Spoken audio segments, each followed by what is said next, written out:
Estamos de volta com o seu Amazônia Agora, segundo bloco do programa de hoje. Olha só, vocês que acompanham o AmazonSat sabem que esse ano, 2015, o Rio Acre teve uma grande enchente, uma enchente histórica, né? Na capital acreana, mais de 10 mil pessoas foram desabrigadas ou desalojadas pela cheia desse rio. E essa foi a maior tragédia natural que o Rio Branco, né, especialmente, viveu nos últimos anos. E a gente vai falar a respeito disso agora, por isso eu recebo aqui o professor Valdemir Santos, que tem um estudo referente ao Rio Acre, e ele vai explicar para a gente um pouco mais a respeito desse assunto. Muito boa tarde, professor, bem-vindo.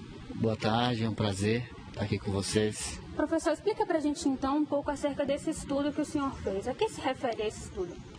Na verdade, nós fizemos um monitoramento sobre as perdas de água e sedimentos em diferentes coberturas vegetais, né? Coberturas tanto de floresta e cobertura de pastagem, né?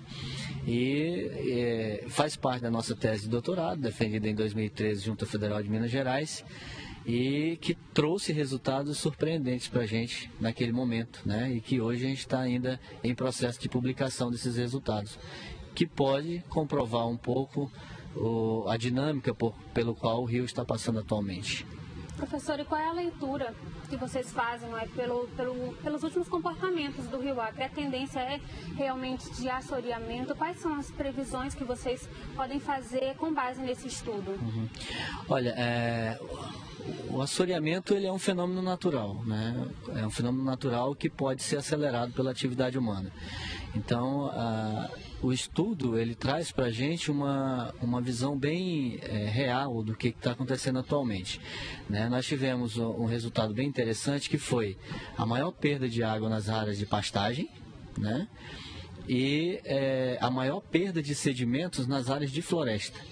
Então, o que traz para a gente uma previsão nada animadora se a gente continuar com o modelo de uso da terra até então implantado em nossa região. Que modelo é esse? A retirada da floresta para o plantio de pastagem, etc.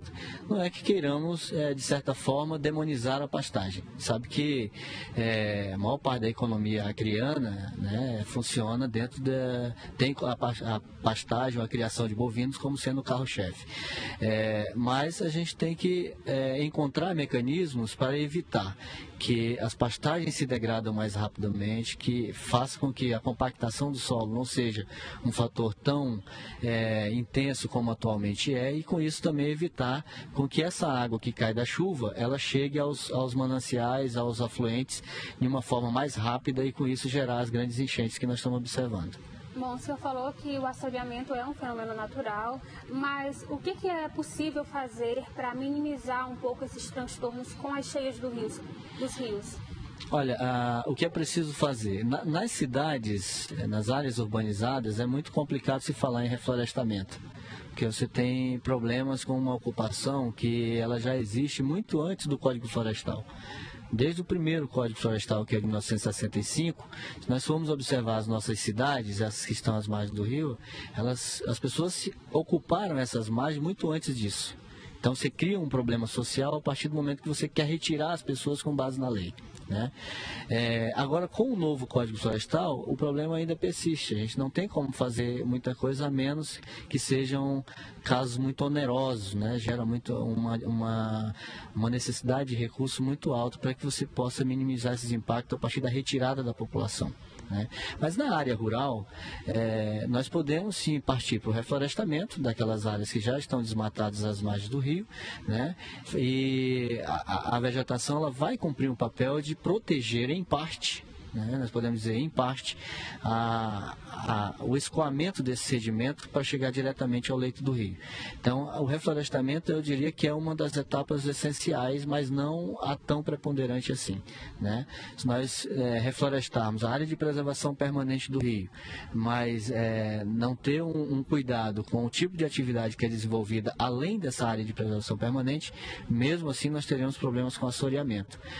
não é por conta tanto do que se faz com a terra, mas mais com o tipo de litologia que nós estamos em contato. Nós temos uma região que é uma região de um solo friável, diria, para quem está em casa para entender, seria um solo que é de fácil retirada, né, mais argilo-arenoso. Nós não temos rochas, né, em nossa região aflorando, né, e com isso esse material facilita com que esse material seja de fato erodido e acabe havendo a erosão das margens e o soterramento do rio. Então o assoreamento é um problema não só amazônico, mas um problema universal. Isso em todas as sociedades se vive isso, e em especial na nossa Amazônia faz parte do ciclo normal dos nossos rios, né? São rios jovens, de aproximadamente 2 milhões de anos, que estão em processo de formação, não atingiram o seu curso ainda definitivo, e com isso ele tende a ter uma migração lateral muito grande. E já que o senhor falou em relação à região ao todo, como um todo, a gente tem o exemplo do Rio Madeira, não é? Por exemplo, o senhor acredita que a tendência de eventos naturais extremos é uma tendência mesmo para os próximos anos? Eu diria que sim. O planeta está mudando, né? A gente está passando por um processo de mudança climática que é visível, né? Isso não se pode negar, né? No caso do Rio Madeira, e aí é uma coisa que a gente sempre se preocupa, o que muito se discute é a preocupação com a água, né, com a quantidade de água, e não se preocupa muito com o que a água pode carregar, que é o sedimento. Então, especificamente no caso do Rio Madeira, a nossa ideia é de que você forma um lago a montante da usina, ou seja, a usina está aqui, eu faço ela um pouco mais acima.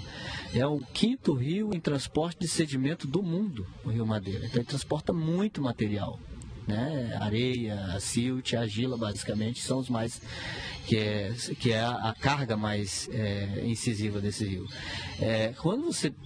Essa água flui naturalmente, mas a partir do momento que se faz um lago, essa água para e esse sedimento ele acaba se precipitando no fundo do rio, fazendo com que esse rio fique mais raso.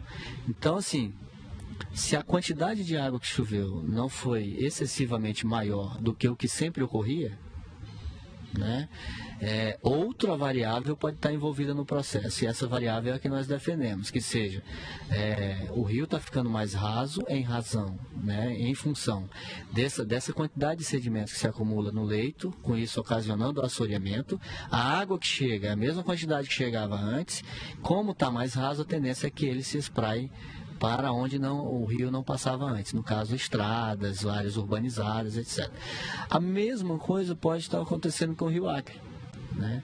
Então o Rio Acre ele tem um canal, na nossa existência nós vimos sempre por onde ele correu, mas ele já teve um outro caminho antes, né? Isso já bastante estudado pelos colegas, inclusive da paleontologia, que dão a entender que o rio ele já teve um caminho diferente, como a região do Amapá, a região do antigo 14 bis, né?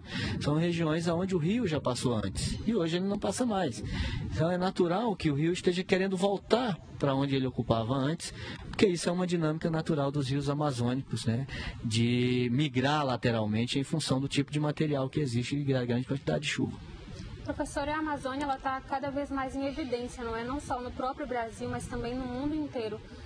O senhor acredita que a concepção de Amazônia ela tem mudado não só para os brasileiros, mas também para o mundo em si? Porque a gente vê, por exemplo, na região sudeste, uma seca devastadora, não é? Isso tudo tem influência direta com a região amazônica, não é? Exatamente, tem influência direta. A gente sabe que as chuvas que caem no sudeste, elas são, em sua maioria, provenientes da Amazônia, né? A gente tem uma massa de ar que entra por Belém, né, que é a massa equatorial atlântica. Ela é uma massa de ar quente, úmida, que traz umidade do oceano, chove em Belém, depois ela segue o seu curso normal, recebe toda a umidade da Amazônia, chega até o Acre, chove também, e daqui, em razão dos Andes não permitir com que isso aconteça, com que ela passe para o Pacífico, ela acaba se direcionando para o centro-oeste e sudeste do Brasil. Então as chuvas que caem lá, isso já é estudado, são a maior parte das chuvas que vão daqui da Amazônia ocasionadas por essa massa. A consciência de que a Amazônia é importante para o mundo, para o Brasil e para o mundo, isso eu acho que já é mais do que evidente, né? O que falta para a gente é um pouquinho mais de divulgar isso, dar mais valor à Amazônia, né? Não só no sentido de biodiversidade, mas também um valor para a Amazônia no sentido dos fenômenos atmosféricos estarem ocorrendo. Então, se você tem pouca chuva, um dos fatores pode ter sido a frequência da massa de ar que não chegou com o que ela chegava antes. E esse valor, né, que as pessoas precisam dar mais à Amazônia também chega através de novos estudos, não é? O senhor acredita que precisam ser feitos novos estudos para atualizar tudo que se tem hoje como base para estudo na Amazônia? Com certeza. A gente tem muitos estudos na Amazônia que remontam à década de 70. Então, na época do Radam Brasil, que foi um grande programa de levantamento de recursos naturais na Amazônia, eles fizeram um check-up do que existia de recurso natural, mas o Radam Brasil é da década de 70, início de 70, 74 ele finalizou, né? E hoje a gente precisa rever muita coisa, né? Essa questão da intensidade das massas de ar, se elas estão realmente carreando a grande quantidade de umidade para ser precipitada nessas regiões, inclusive do Sudeste, ver se não mudou alguma coisa. O desmatamento, que também é muito incisivo na Amazônia atualmente, né? A gente sabe que milhões de hectares são desmatadas anualmente, então isso favorece com que alguma coisa esteja mudando. E nós não podemos permanecer com aqueles estudos lá da década de 70 afirmando coisas que hoje já não é mais, porque a natureza ela é móvel, né? Professor, então, para a gente finalizar, só conta para a gente uma novidade, não é? Para quem está acompanhando o seu estudo, vai ser publicado em uma revista alemã, não é? O estudo ele vai ser publicado na revista alemã, já foi aceito depois de 2 anos de submissão, né? Vai ser publicado na revista Zeitschrift der Morphology, a revista alemã de Stuttgart, e as pessoas vão poder ter acesso, né? É lógico que é uma revista altamente conceituada, o trabalho foi analisado por um dos melhores geomorfólogos que trabalha com geomorfologia tropical do mundo, né? Então, foram 3 que avaliaram, os 3 muito bem gabaritados, e a gente está tendo a felicidade de, esse ano, a gente ter um trabalho reconhecido, que vai ser publicado, e as pessoas vão poder ter acesso até certo ponto, porque a revista é um modelo europeu, né? Então, muitas revistas elas são pagas, né? Então, você tem como adquirir o artigo, né? E vai ser publicado no mês de julho. Já está tudo certo. Em julho estará sendo publicado nosso trabalho lá. Então, parabéns pelo trabalho e obrigada pela participação no programa de hoje. E eu é que agradeço. Estamos à disposição para que vocês precisarem, né? Para esclarecimento sobre o nosso rio, sobre nossa Amazônia. Haverão outras oportunidades, então. Vamos agora para mais um intervalo comercial. Daqui a pouquinho a gente volta com muito mais informação, cultura e entretenimento aqui no Amazônia Agora. Não sai daí.